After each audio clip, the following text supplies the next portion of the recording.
comment donner un effet pop art à vos photos. Bonjour, je suis Guillaume Balu et dans ce tutoriel GIMP, je vais vous apprendre comment donner un effet pop art à vos photos. Donc l'effet pop art est l'effet créé par Andy Warhol avec plusieurs portraits de Marilyn Monroe.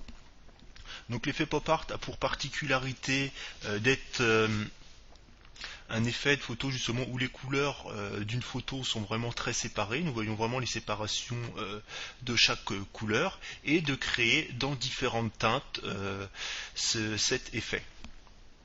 Donc cet effet est très facilement réalisable avec GIMP et je vais vous montrer tout de suite comment. D'ailleurs il est réalisable en 1 à 2 minutes. Donc pour ce faire nous allons réutiliser la photo de cette charmante jeune femme que j'affectionne tout particulièrement et lui ajouter et modifier sa valeur de contraste. Donc ici nous allons aller dans brightness, nous allons aller dans color, donc couleur en français, puis dans brightness et contrast, donc brightness la lumière et contraste le contraste. Nous allons augmenter la valeur de contraste au maximum, comme ceci. Donc vous voyez que plus la valeur de contraste, plus les couleurs sont séparées et plus les zones où il y avait des ombres sur la peau, ici les zones les plus foncées, deviennent rouges, et où les zones les plus claires deviennent jaunes et blanches. Et nous voyons que lorsque nous augmentons la valeur de contraste au maximum, nous avons vraiment une délimitation très nette des couleurs. Donc ici nous avons la couleur dont la partie était la plus claire, mais ce n'était pas forcément très net au niveau de la photo. Nous voyons qu'ici elle est complètement devenue blanche, que la zone qui se situe en intermédiaire, la zone jaune, est devenue jaune d'ailleurs, et la zone justement qui était la plus sombre est devenue complètement rouge. Enfin la plus sombre au niveau de la peau. Après au niveau des cheveux c'est vraiment devenu noir et puis le fond est quasiment imperceptible. Donc nous avons déjà un premier aperçu de ce que peut être le pop art. Donc c'est une séparation véritable des couleurs comme ceci. Mais le pop art aussi a pour particularité, donc je vais vous le montrer ici. J'ai fait déjà quelques recherches sur le pop art. Donc je vais faire une autre recherche. Donc ici je vais taper pop art Andy Warhol, puisque Andy Warhol est l'inventeur du pop art. Donc ici, nous voyons le fameux portrait de Marilyn Monroe en pop art dans différentes couleurs.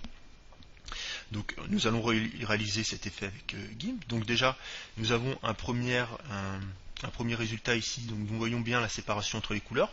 Mais maintenant, nous voulons, comme dans le portrait fait par Andy Warhol, effectuer un portrait dans différentes couleurs. Donc pour ce faire, c'est très simple avec GIMP. Il suffit de retourner dans... Je vais refaire... Oui, très important, il ne faut pas fermer la fenêtre. Donc on va remettre le contraste au maximum, peut-être baisser un petit peu la lumière, et appuyer sur OK, très important, il ne faut pas fermer la fenêtre, sinon ça annule tout. Pas comme je l'ai fait. Nous allons retourner dans Color ou Couleur, et nous allons aller dans Colorize. Donc en français, ce sera colorisation.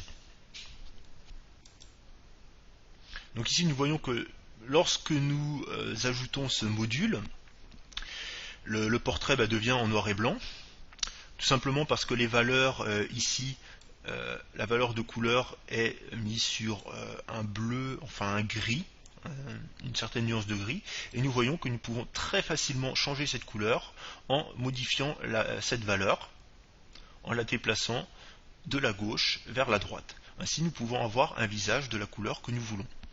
Alors bien sûr, vous allez me dire que dans le portrait de Marilyn Monroe, elle a le visage d'une autre couleur, les cheveux d'une autre couleur. Donc là, cela peut être travaillé très facilement. Il suffit par exemple d'effectuer une sélection. Donc ici, par exemple, nous allons cliquer sur OK. Et nous allons faire une sélection, je vais la faire assez grossière, là je suis à la souris, je ne suis pas à la tablette graphique, donc pour sélectionner les cheveux et les mettre d'une couleur particulière pour le différencier du fond par exemple. Donc c'est vraiment très grossier, hein. Hop,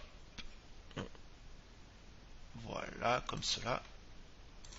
Et ainsi nous avons sélectionné les cheveux. Donc pour réaliser justement le changement de la couleur des cheveux, il suffit d'aller dans Color. Et ici, nous voyons que si nous appliquons ce que nous avons appliqué précédemment, le Colorize, nous voyons que cela ne change absolument pas la couleur, puisque lorsque la couleur est noire, cela ne la modifie pas. Donc pour ce faire, nous allons aller dans OK, nous allons aller dans toujours Color et dans Inverse. Inverse, comme son nom l'indique, invert, inversion en français, permet d'inverser la couleur. Et ici nous voyons que les cheveux qui étaient noirs deviennent blancs. Donc nous pouvons ajouter une couleur très facilement. Il suffit par exemple de sélectionner une couleur, ici par exemple un rouge, de cliquer sur le pot de peinture, et ainsi nous avons changé la couleur des cheveux. Donc bien sûr, la sélection que j'ai faite est assez grossière. Nous pouvons faire une sélection beaucoup plus fine. Je vous montrerai, vous pouvez déjà voir une sélection beaucoup plus fine dans mon tutoriel sur le changement de la couleur des cheveux. Donc